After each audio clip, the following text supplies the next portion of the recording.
New this morning, a Twin Cities woman is hurt after a crash in Becker County, and police are looking for other people in the car who then took off running. It happened just before midnight on Highway 59 South. The State Patrol says the driver left the road and then smashed into a light pole. A 30-year-old woman is being treated at the DL hospital. Also new this morning on your Fast Track to 7, a Fargo man is in jail accused of stealing a car. Police pulled over a reported stolen vehicle in the 3900 block of 13th Avenue South yesterday. This guy, 25-year-old William Seward, was then taken into custody for possession of a stolen vehicle and drug paraphernalia. The death toll from Hurricane Ian continues to grow. Authorities now confirming 87 people lost their lives as power outages have complicated the rescue efforts. The deaths happened in Florida and North Carolina, with rescue efforts ongoing. That floodwater now receding in places that you can see are littered with wrecked homes. Local officials warn the death toll could still rise. President Joe Biden and the First Lady will travel to Puerto Rico today and Florida on Wednesday.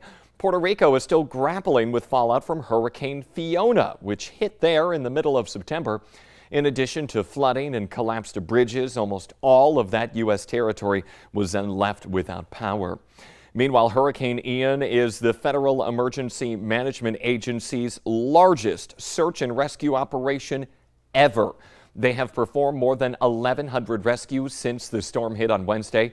FEMA's urban search and rescue teams, the Coast Guard, the Interior Department, and the Defense Department are working with Florida officials to search for people who are still unaccounted for. And Hurricane Ian has not only displaced thousands of residents, but also hundreds of pets that used to have loving homes. Animal shelters in hard-hit areas are now reporting a high number of homeless or surrendered pets, and volunteers have rescued dozens of cats and dogs.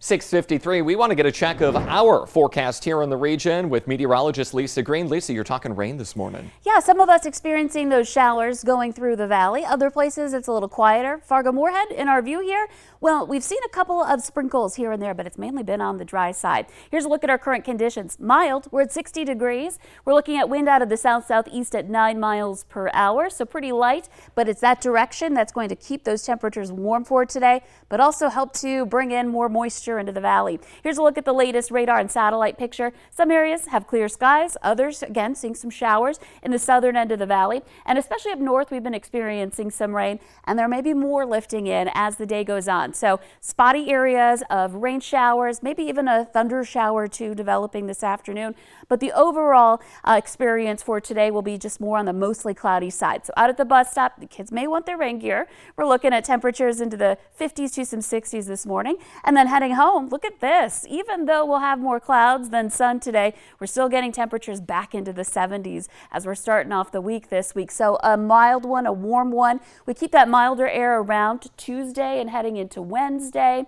And then Wednesday, we'll get rid of that chance for some rain. So that's going to be our best day this week, I think, especially when we compare it to what's coming our way. Blast of cold air coming on Thursday.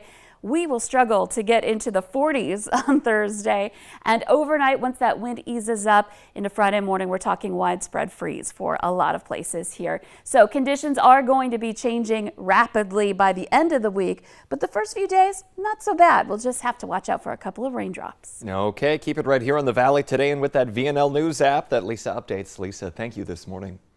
The Traill County Sheriff's Office is looking for a runaway teenager. Take a look at your screen. 14-year-old Rowan Ellingson left home Thursday night and has not been heard from since early Friday morning. If you have any information about her, contact the Traill County Sheriff's Office in Hillsborough. Federal investigators are now looking for the cause of a plane crash that killed 3 people in northern Minnesota. It happened late Saturday night in Hermantown, which is just west of Duluth. You can see a huge gouge in that second floor of the home. Right there you see it, caused by the plane's impact. 2 men from Burnsville and a woman from St. Paul were on board that small plane when it went down. All of them died. Police say 2 people were also inside the home at the time. Thankfully, they were not hurt. The crash scene is about a mile from Duluth's airport. A 24-year-old man is headed to court this week following a shooting in downtown Fargo over the weekend. It left another man with life-threatening injuries.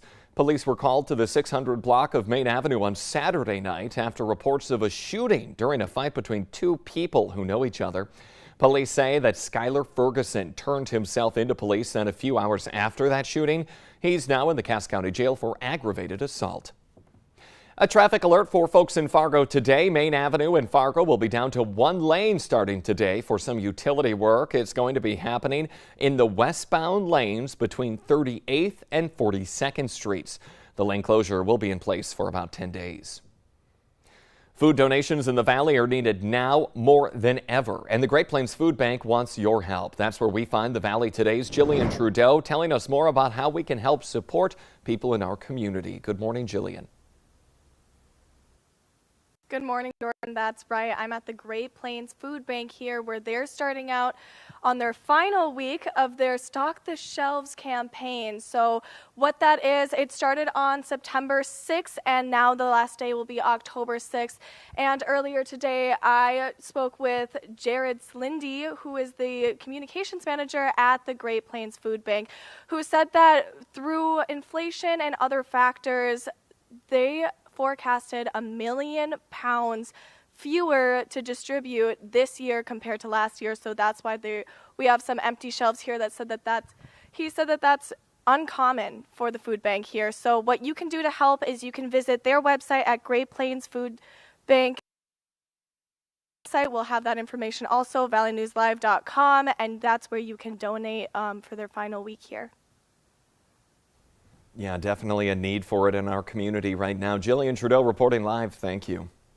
There is a dog back home with its owners this morning in West Fargo after it got stuck in a sewer line. Yeah, that's right. It's a bizarre story. West Fargo firefighters and city workers spent 3 hours on Saturday night digging to get to that pup. And they finally were able to pull him to safety. They say the dog fell through a drain and then wiggled its way through the sewer line. Thankfully, the dog is okay, once authorities were finally able to get their hands on him.